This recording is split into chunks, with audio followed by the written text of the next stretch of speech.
Perkenalkan, nama saya Bernardus Aldi dengan NIM 23930403.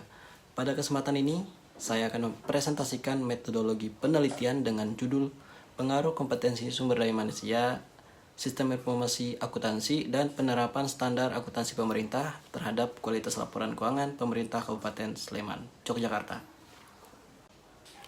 Penelitian ini dilatar belakangi dari meningkatnya tuntutan masyarakat terhadap penyelenggaraan pemerintahan yang transparan dan akuntabel, sejalan dengan prinsip good governance.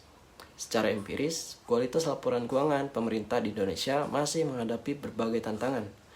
Meskipun banyak pemerintah daerah telah memperoleh opini wajar tanpa pengecualian atau WTP, Badan Pemeriksa Keuangan atau BPK masih menemukan berbagai kelemahan, seperti kelemahan sistem pengendalian intern dan ketidakpaduan terhadap regulasi.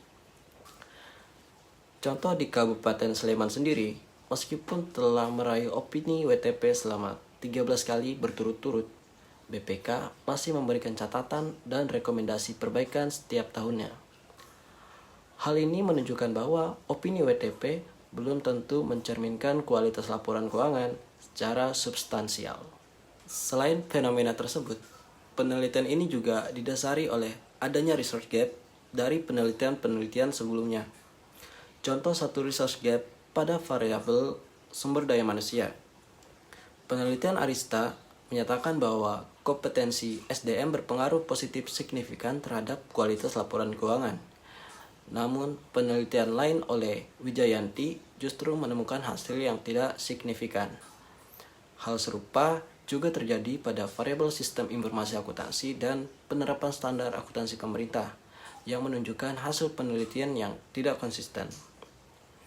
Adanya perbedaan hasil inilah yang mendorong peneliti untuk melakukan pengujian ulang pada konteks pemerintah Kabupaten Sleman.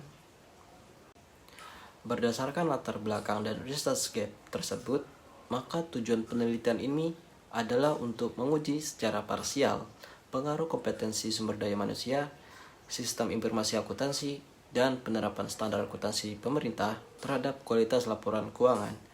Selain itu, penelitian ini juga bertujuan untuk menguji pengaruh ketiga variabel tersebut secara simultan terhadap kualitas laporan keuangan. Penelitian ini diharapkan dapat memberikan manfaat baik secara teoritis maupun praktis. Secara teoritis, penelitian ini diharapkan dapat menambah literatur dan kajian ilmiah di bidang akuntansi sektor publik, khususnya terkait laporan keuangan pemerintah daerah. Secara praktis, hasil penelitian ini diharapkan dapat menjadi bahan evaluasi dan masukan bagi pemerintah Kabupaten Sleman dalam meningkatkan kualitas laporan keuangannya. Untuk batasan penelitian, ini dibatasi pada 3 variabel independen, yaitu kompetensi SDM, sistem informasi akuntansi, dan penerapan standar akuntansi pemerintah. Variabel dependen dalam penelitian ini adalah kualitas laporan keuangan. Lalu objek penelitian ini dibatasi pada pegawai bagian keuangan atau akuntansi di organisasi perangkat daerah pemerintah Kabupaten Sleman, dan respondennya dengan kriteria pegawai dengan masa kerja minimal 1 tahun. Masuk ke bab 2. Landasan teori utama yang digunakan adalah agency teori atau teori keagenan dari Jensen and Mackling tahun 1976. Teori ini menjelaskan hubungan antara masyarakat sebagai prinsipal dan pemerintah sebagai agen.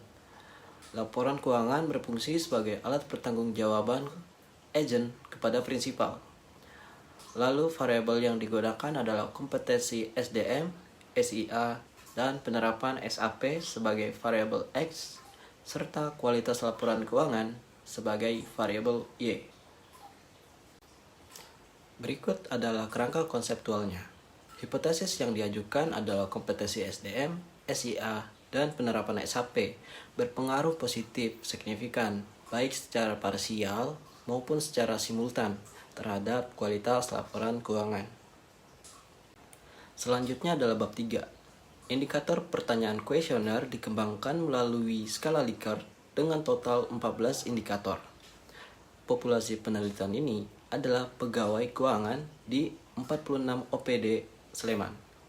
karena jumlah pastinya dinamis atau unknown population, saya menggunakan teknik convenience sampling.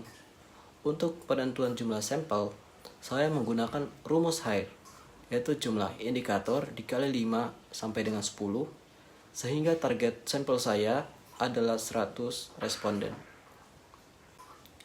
Selanjutnya adalah teknik analisis data. Analisis data dalam penelitian ini dilakukan menggunakan aplikasi IBM SPSS versi 25. Lalu tahapan analisis ini dimulai dengan menggunakan uji kualitas data yang meliputi uji validitas dan reliabilitas untuk menguji kualitas instrumen. Lalu ada uji asumsi klasik serta analisis regresi linear berganda. Pengujian hipotesis dilakukan melalui uji T untuk pengaruh parsial dan uji F untuk pengaruh simultan. Demikian pemaparan metodologi penelitian yang dapat saya sampaikan. Saya mohon maaf jika ada salah kata. Atas perhatian Ibu, saya ucapkan terima kasih.